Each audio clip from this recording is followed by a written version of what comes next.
Hello guys. Galing ako sa labas, nag-day off ako. Tapos hindi ako kumain sa labas. Bumili na ako ng bread at saka yung mga ulam-ulam ko. Saka nilagay ko sa freezer. Bumili ako ng bread para dito na ako kumain sa bahay. Meron akong croissant, cheese flavor. Tapos meron akong peanut butter. Mura lang to, 8 lang. Siguro mga 100 peso. Creamy siya. Ayoko yung crunchy. Ayoko yung may mga nuts na naguguluhan yung bunga ko. Tapos bumili din ako ng bread. Itong bread na binili ko, wala siyang lasa. Kasi hindi siya, hindi siya sweet. A little bit of parang salty kaunti. Para pwede siya lagyan ng cheese at pwede din siya lagyan ng butter, peanut butter or any butter. Hindi ako mahilig sa sobrang sweet. Mahilig ako before, but now, natikman ko na lahat guys. Parang nanawa na ako or matanda na ako. Kasi pag matanda na tayo, medyo naglalaylo na tayo sa sweets. Parang nakakaumay na siya. Okay? So we'll have our lunch now. I will have my black coffee. Have here. Black. Meron kaming milk. Meron kaming creamer. But I just want black coffee. Okay? So ito, I have here my bread. So, yun. I have my bread. 4 to, guys. It's 14 dirhams. It's like 100 14 dirham, siguro mga 170 or 200 peso. It doesn't matter. Pag nabili ako ng pagkain dito guys, or kung ano mang binibili ko dito sa UAE, sa Dubai, hindi ako nagka-convert sa peso. Wala akong pakialam. Bakit pa ba magka-convert? Para saan? Para masasaktan ka lang? Huwag na. You need it, then you have to buy it. Diba? Kung lang kasimple yun. Nagkatrabaho ka, ba't kailangan bakit mo kailangan yung sarili mo? Stressin yung sarili mo sa presyo. Kailangan mo yung bagay na yun. Di bilhin mo. Diba? It's just like, gusto mo kumain ng bread, ba't hindi ka bumili? Kasi mahal. Sa tingin mo ba, pag hindi ka bibili ngayon, in another few days, bababa ang presyo? Ganun pa rin yun. And it will get more. Tataas ang presyo nun. Later on, mga months, kasi, or next year, kasi, di ba, pag nagagawa sila ng bread, di ba, may mga ingredients yun, mga binibili din nila yun, hindi nila hinihingi. So, syempre, bumabawi sila doon sa nabili nilang ingredients. So, pag nagbibenta na sila, pumapatong din sila ng presyo. Ganun lang. Mindset.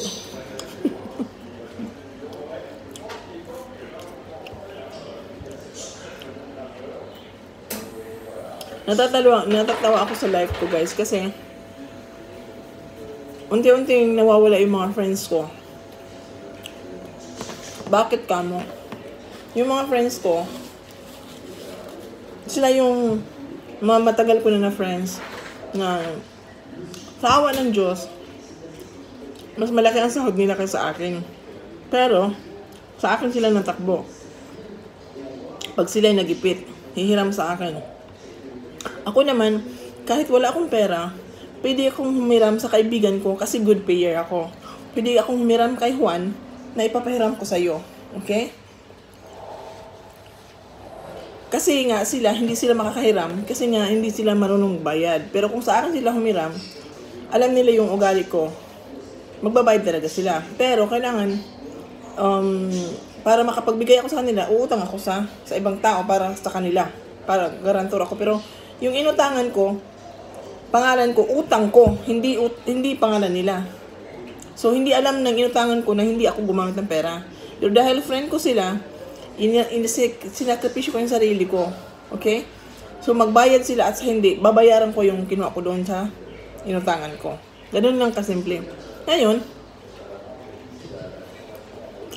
unti-unti silang nawawala. Kasi before, yung isang kaibigan ko, tinanong ko siya, ba't ka naghihirap? ba't ka, ng utang na graduate naman ang anak mo? Bigla nagalit. Masama ba yan? Masama magtanong. Magtanong ka kasi hindi mo alam, di ba? And in the second place, tagal na kami magkaibigan. More than 10 years na. Nung bago pa kami sa Dubai, magkaibigan na kami. So, nagalit siya. Sabi sa akin, ikaw nga naghihirap ka dito ng anak mo, di ba? Ginanon ako. Tapos, binlock ako, guys. Can you imagine? Siya yung kung todo makahingi sa akin ng tulong. Siya may lakas na loob na mag-block sa akin. Kung unting bagay, pwede naman pag-usapan, no? Kailangan ng ganun. Anyways, hindi ko siya kailangan. Kailangan niya ako. So, it's fine. Ngayon, binlock niya ako sa Messenger, guys. Ang ginawa ko, meron po kasi akong Instagram, meron akong TikTok, meron akong WhatsApp. So, I think 5 meron ako na social media na active. Meron akong Facebook, Instagram, WhatsApp, TikTok, at saka YouTube channel. So, pero sa 4 na yun lang kami magkaibigan. So, binlock lang niya ako sa Messenger, sa Facebook. Sa Messenger lang talaga. Sa Facebook. So, nakalimutan niya ako i-block sa Instagram at sa WhatsApp. Ako na nag-block sa kanya para hindi na siya mapagod. Okay? So, ganun. Antiquated ng utak, my God. Ganun. Kailangan mabagalit pag, tanungin. Ako guys, hindi ko alam sa sarili ko kung mabait ako or masama ako. Pero, any, compliments na sasabihin nyo sa akin, maintindihan ko yun, tanggap ko yun. Sabihin mo sa akin na, ikaw, laitira ka.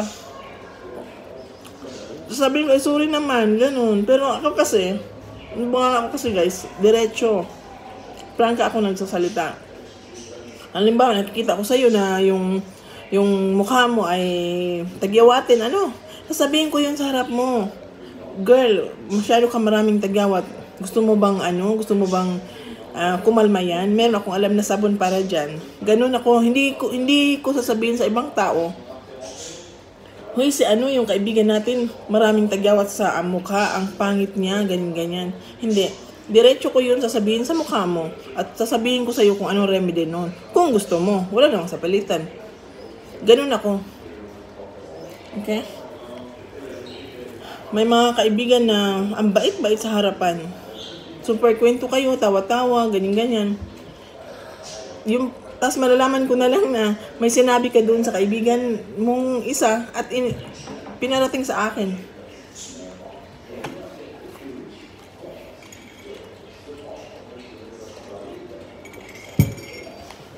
Hindi kawalan yung mga ganyang kaibigan. At saka isa pa, nakakamalas lang sila sa buhay. Imbis maayos yung buhay ko na wala akong utang, nagkakautang ako dahil sa gusto kong tumulong sa kanila. So ako pa rin masama. Hindi wag nang tumulong para masama talaga. Ano ba itong content ko? Pinalabas ko yung sama ng loob ko.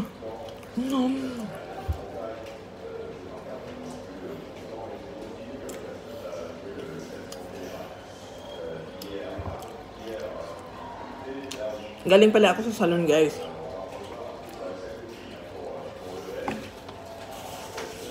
Nagpakulay ako ng hair kasi marami akong white hair dito. Kasi gurang na tayo, almost 50 na tayo. 49 na ako, guys. Magpo 49. Next month. 49 na talaga. I don't care. Ako, guys, hindi ako mayaman. Wala akong pera. Sabihin natin marami akong pera. Wala. Marami akong utang. Hindi pera. Pero,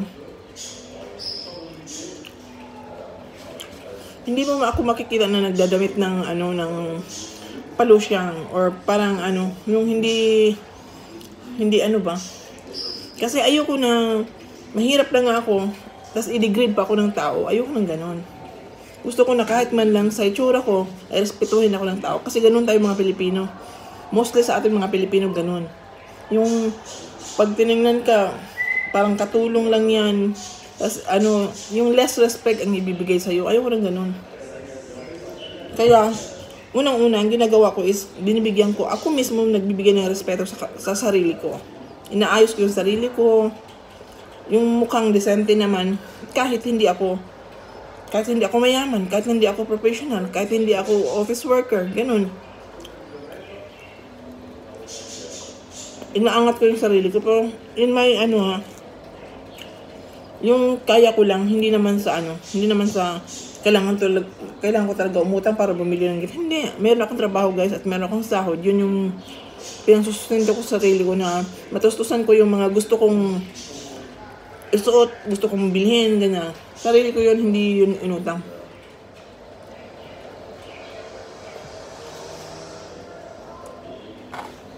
Yung mga anak ko, 2 anak ko sa Pilipinas, kapag-aral na sila, may trabaho na sila, at nandito na sila sa Dubai. At meron na silang pamilya, tig-isa.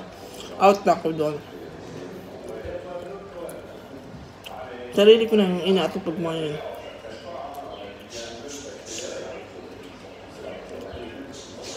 Isa lang kakainin ko guys, busog na ako.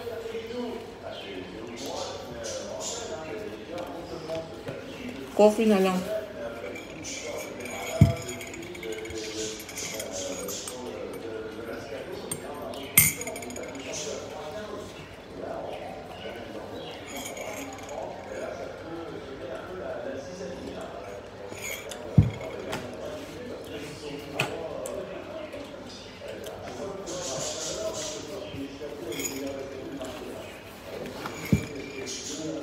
I don't care kung wala akong kaibigan. Kung yun lang naman mga klaseng kaibigan na mga manggagamit. Malapit sila sa akin kasi may kailangan. Pero pag wala na, mabaho pa ako sa tae.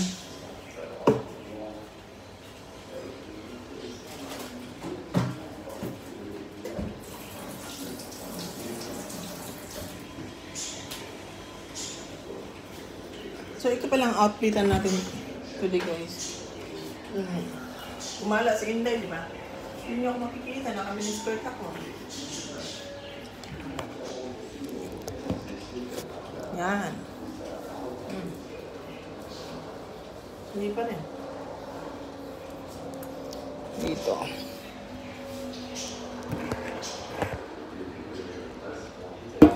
Hindi siya natayo. So, hindi talaga makikita. So, yun lang guys. Yun lang ang sasabihin ko. Thank you for watching my videos. Sana hindi kayo magsawa na manonood ng video ko. Saka, pasensya na kayo, hindi ako marunong mag-edit. Kaya, mostly sa mga video ko, or all of my videos are not edited. Okay, diretso lang siya na video. Okay? Pero, I hope meron kayong na-discover o meron kayong natutunan sa mga video ko. Sana maraming salamat sa panonood. Bye-bye. Till next time. Ingat sa lahat. Bye-bye.